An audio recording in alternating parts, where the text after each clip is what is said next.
બોડેલી લાઈવમાં આપનું સ્વાગત છે। બોડેલી તાલુકાના સાગવા ગામે 26 જુલાઈ 2025ના રોજ એટલે આજથી લગભગ 20-25 દિવસ પહેલા નવલસિંહભાઈ સોનાભાઈ બારિયા નામના વ્યક્તિ છે, 72 વર્ષના, એમનું મકાન ભારે વરસાદ એટલે પડી ગયું હતું। આ ઘટનાને 22 દિવસ થઈ ગયા, 25 દિવસ થઈ ગયા, છતાં પણ હજી સુધી બોડેલી તાલુકાની કોઈ ટીમે ઘટના સ્થળની મુલાકાત લીધી નથી। કોઈ અધિકારી સાગવા ગામે અસરગ્રસ્ત પરિવારને મળવા કે સહાય કરવા માટે પહોંચ્યું નથી, જેથી ગ્રામજનો દ્વારા 15મી ઓગસ્ટ સ્વતંત્રતા દિવસની ઉજવણી દરમિયાન આ નાગરિકની સમસ્યા અંગે વર્ણન કરતા તાલુકા મથકેથી તાત્કાલિક કુદરતી આપત્તિને લીધે મુશ્કેલીમાં મુકાયેલ પરિવારને મદદ કરવા માટે માંગણી કરવામાં આવી છે। સ્વતંત્રતા દિવસની ઉજવણી દરમિયાન એકત્રિત થયેલા ગ્રામજનોએ ગામના કુદરતી આપત્તિને લીધે જમીનદોસ્ત થઈ ગયેલ મકાન સ્થળની મુલાકાત લીધી હતી। અત્રે એકત્રિત થયેલા ગ્રામજનો દ્વારા ઘર વિહોણા થયેલા નવલસિંહ પરિવારને તાલુકાના અધિકારીઓ મળવા કેમ આવતા નથી તેવા સવાલ ઉઠાવ્યા હતા।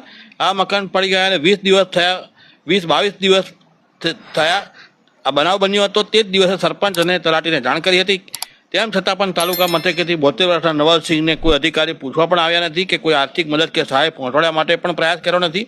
તેઓના 4 ઓરડાના જમીનદોસ્ત થયેલ મકાનને એવું ને એવું રાખવામાં આવેલું છે। નવલસિંહ બારિયા આજકાલમાં અધિકારીઓ તમે ત્યાં આવે એની અપેક્ષા રાખી રહ્યા છે।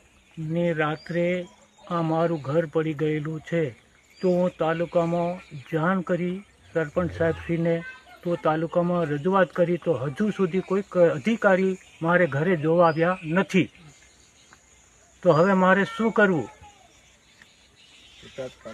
તો તાત્કાલિક અમારી મુલાકાત લેવા માટે અધિકારીઓની હું નમ્ર અરજ કરું છું।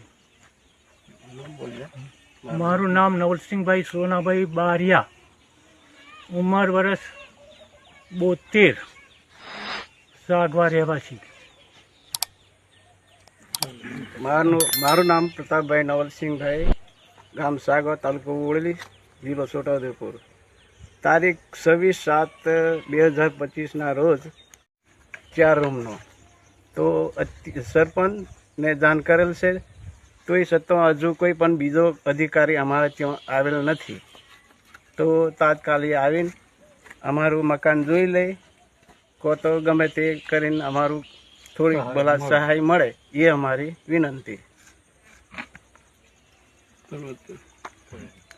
આજે મેં ગ્રામજન છું, નામ બારિયા પ્રબોધકુમાર નરોદભાઈ। આજે લગભગ 20 દિવસ થઈ ગયા કે જેમનું મકાન પડ્યું હતું। તે વખતે ગ્રામજનો આવી એની તપાસ કરી અને અમે તાલુકામાં પણ રજૂઆત કરી કે સાહેબ આનું વહેલી તકે થાય તો સારું, કારણ કે એમને રહેવા માટે બહુ તકલીફ પડે છે। તો સાહેબને મારી વિનંતી, બીજા ઘરે રહે છે, તો વહેલીમાં વહેલી તકે આ લોકોને જે પણ સહાય હોય એ મળે એવી અમારી ભલામણ છે। એમાં 4 ઓરડા પડી ગયા છે,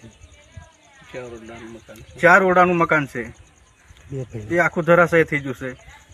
તો સાહેબ આવે અને એની વહેલીમાં વહેલી તકે તપાસ કરે।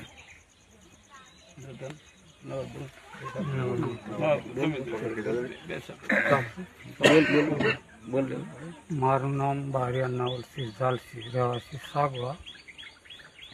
હવે આ નવલસિંહભાઈ સોનાભાઈનું મકાન 26/7/2025ના રોજ રાત્રિના સમયે વરસાદને કારણે ઘર ધરાશયી થયેલ છે, અને એની જાણ સરપંચશ્રીને તેમજ તલાટીશ્રીને પણ કરેલ છે, પરંતુ તાલુકા કક્ષાએથી કે જિલ્લા કક્ષાએથી કોઈ પણ અધિકારી આ સ્થળ તપાસણી કરવા માટે આવેલ નથી। તો આ જે ઘર ધરાશયી થયું એ સભ્યોને, એ માલિકને સરકારશ્રીની જોગવાઈ પ્રમાણે કંઈક સહાય મળે એવી અમારી ગ્રામજનોની ખાસ વિનંતી।